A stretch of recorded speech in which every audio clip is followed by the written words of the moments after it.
Welcome back दोस्तों। विशिष्ट शिक्षक सक्षमता परीक्षा की कंप्लीट तैयारी के लिए आप हमसे जरूर संपर्क करें। चाहे आप प्राथमिक विद्यालय के सामान्य शिक्षक हो, चाहे उर्दू शिक्षक या माध्यमिक उच्च माध्यमिक विद्यालय के किसी भी विषय के शिक्षक हो, हम सक्षमता परीक्षा का कंप्लीट नोट्स प्रोवाइड करते हैं।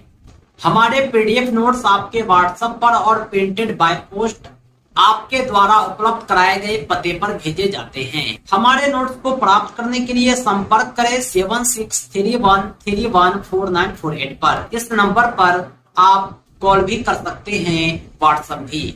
हम इस सक्षमता परीक्षा की कंप्लीट तैयारी कराते हैं और हमारे नोट्स आपकी सफलता के लिए पर्याप्त हैं। दोस्तों, सक्षमता एग्जाम के आज के सेशन में हम मैथमेटिक्स के दो इम्पोर्टेंट टॉपिक को लेकर के आए हैं। पहला है वर्ग वर्गमूल, दूसरा है घन घनमूल। वर्ग क्या होता है, वर्गमूल कैसे निकाला जाता है, घन क्या होता है, घनमूल कैसे निकाला जाता है, सारी जानकारी हम आपको इस वीडियो में देंगे। किसी भी संख्या का वर्ग आसानी से कैसे निकालें और वर्गमूल कैसे प्राप्त करें, घन कैसे निकाले, घनमूल कैसे प्राप्त करें, शॉर्ट ट्रिक के माध्यम से आज की इस सेशन में हम आपको समझाएंगे। आइए हम शुरुआत करते हैं परिभाषा और उदाहरण के साथ आज के सेशन की। सबसे पहले हम जानेंगे वर्ग क्या होता है। वर्ग जो कहते हैं किसी संख्या को उसी संख्या से गुना करने पर प्राप्त संख्या को। हमने 4 को 4 से गुना किया तो 16 आया। 16 को हम 4 का वर्ग कह सकते हैं। ज्यामिति में भी वर्ग का काफी महत्व होता है। आपने ऐसी आकृति देखा होगा जो अभी आप स्क्रीन पर देख रहे हैं। मैंने एक आकृति बनाया है, इसे वर्ग कहते हैं। इसकी जो चारों भुजा है आपस में बराबर है और इसके जितने भी कोण हैं सब के सब समकोण है, 90 डिग्री है और सब आपस में बराबर है। इसे ही वर्ग कहते हैं। वर्ग में आप देख रहे हैं कि दोनों संख्या आपस में बराबर है, इसलिए यहाँ दोनों भुजा भी बराबर है। अब हम जानेंगे वर्गमूल की परिभाषा क्या है।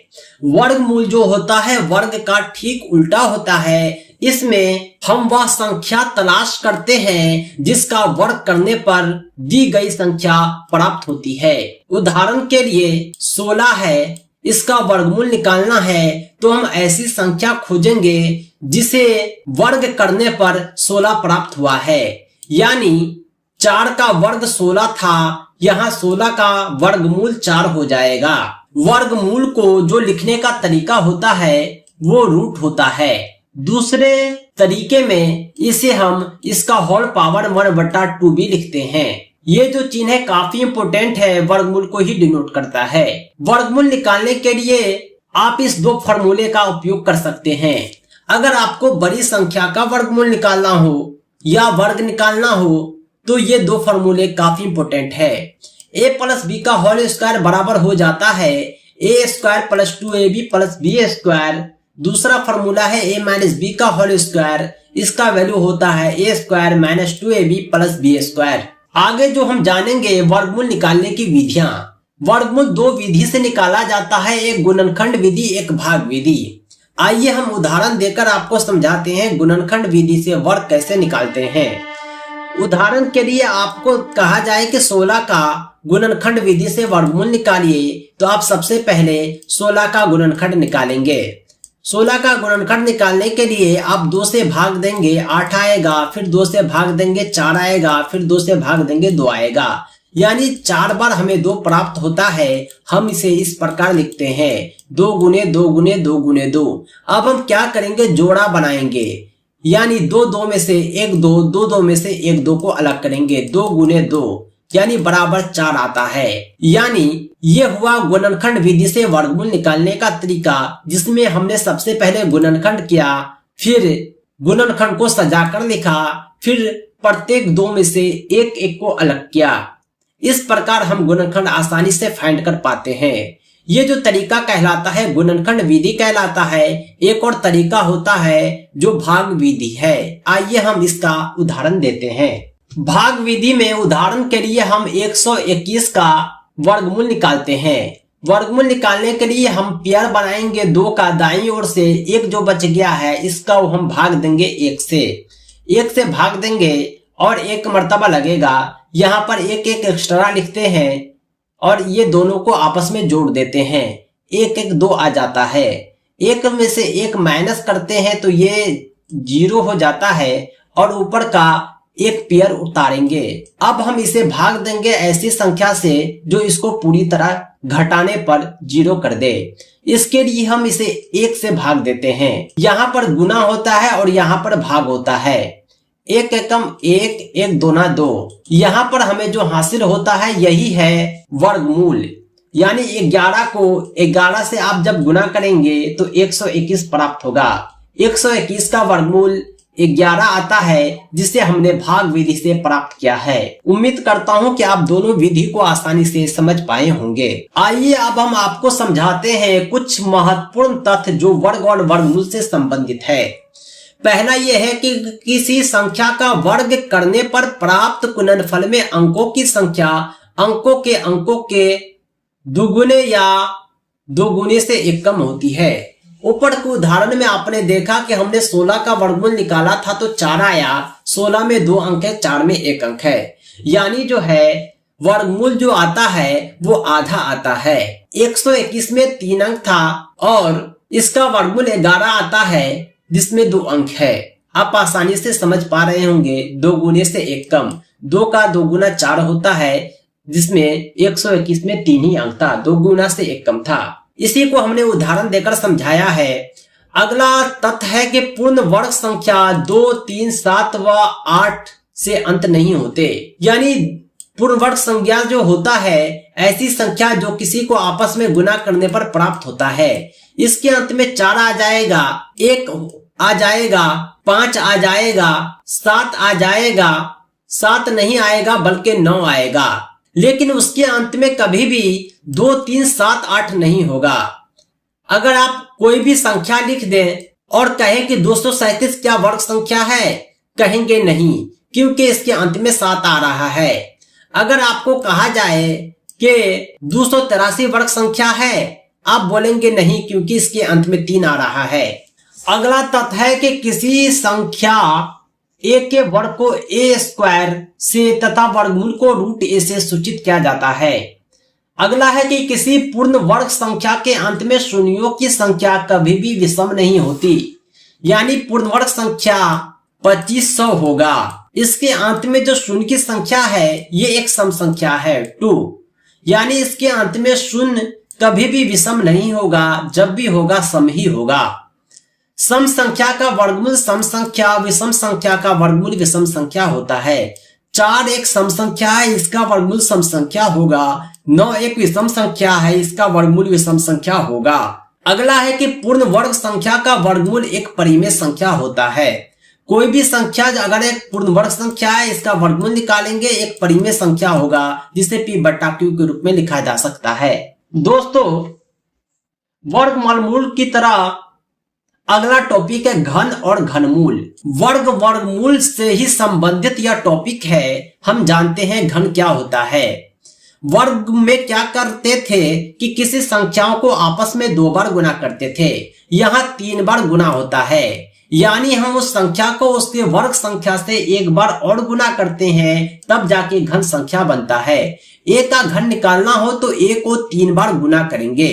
धन संख्या का घन धन तथा ऋण संख्या का घन ऋण होता है। 8 का अगर घन निकाला जाए तो ये एक पॉजिटिव नंबर आएगा। अगर आपको कहा जाए -2 का घन निकालने के लिए तो ये एक निगेटिव नंबर आएगा। वर्ग की तरह घन की भी ज्यामितीय परिभाषा होती है। जब किसी वर्ग के प्रत्येक किनारे की लंबाई के बराबर उसके तल के लंबवत रखकर चौकोर आकृति प्राप्त किया जाता है तो उसे घन कहते हैं।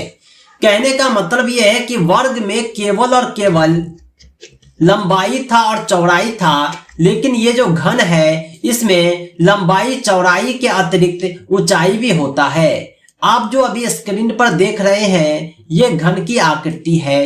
इसमें हमने लंबाई भी बना दिया, चौड़ाई भी बना दिया, ऊंचाई भी बना दिया। ये जो घन होता है इसका प्रत्येक सतह होता है और कुल मिलाकर इसके पास 6 सतह होते हैं और सबका क्षेत्रफल अपना होता है।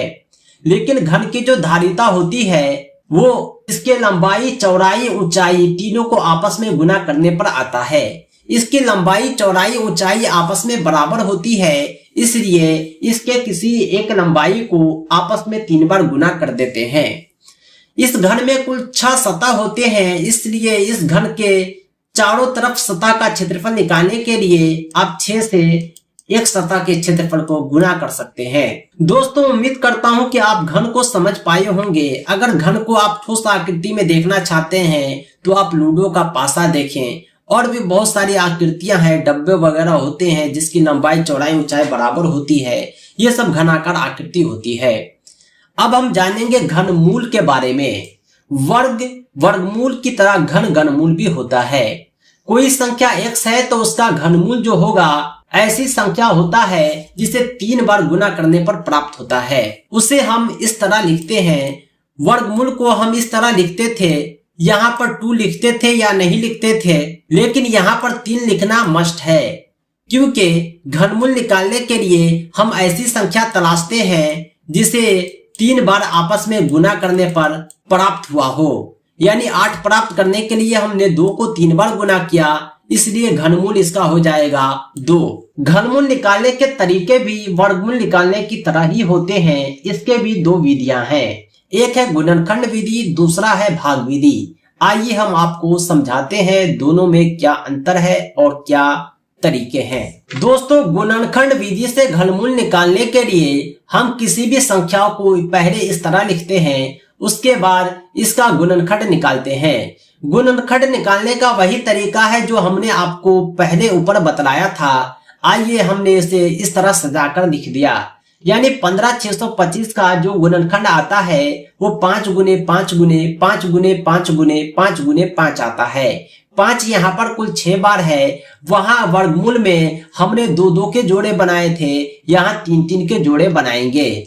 3-3 के जोड़े में से एक को अलग करेंगे। यहाँ हमने 5 अलग किया, फिर 5 अलग किया। 5 को 5 से गुना करने पर 25 प्राप्त हुआ। यानी 15625 का घनमूल आता है 25। ये हुआ घनमूल निकालने का तरीका गुणनखंड विधि से।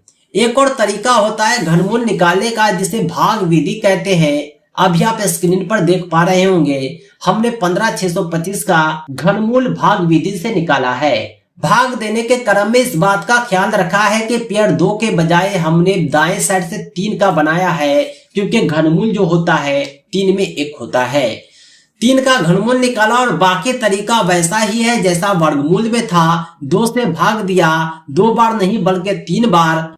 अब हम इसे जोड़ते हैं तो 2 + 2 + 2 6 आता है।